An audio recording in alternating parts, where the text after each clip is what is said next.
असलामुअलैकुम जी सज्जनों ते भराओ ते बेलियो मैनू तुहाडा सब तो पहला सलाम। तो मैं जी आयां नूं आखना साडे सोहणे ते रंगले पंजाब दे विच साडे पंजाब नूं दो हिस्सियां च जदों वंड होई ते वंडिया गया।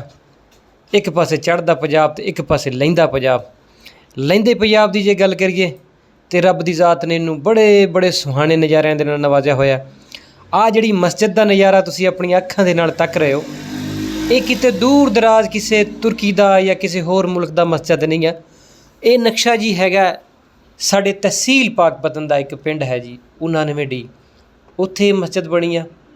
ਅੱਜ ਜਦੋਂ ਮੈਂ ਤੇ ਮੇਰਾ ਯਾਰ ਨਈਮ ਤਾਰਕ ਇੱਥੋਂ ਆਏ ਤੇ ਅਸੀਂ ਇੱਥੋਂ ਦੇ ਲੋਕਾਂ ਕੋਲੋਂ ਪੁੱਛਿਆ, ਯਾਰ ਮਾਸ਼ਾਅੱਲਾ ਮਸਜਿਦ ਤੇ ਬੜੀ ਕਦੀਮ ਬਣੀ ਹੋਈ ਆ, ਬੜਾ ਇਹ ਖੂਬਸੂਰਤ ਨਜ਼ਾਰਾ ਹੈ ਅੱਲਾਹ ਪਾਕ ਦਾ ਜਿਹਨੇ ਵੀ ਘਰ ਬਣਾਇਆ।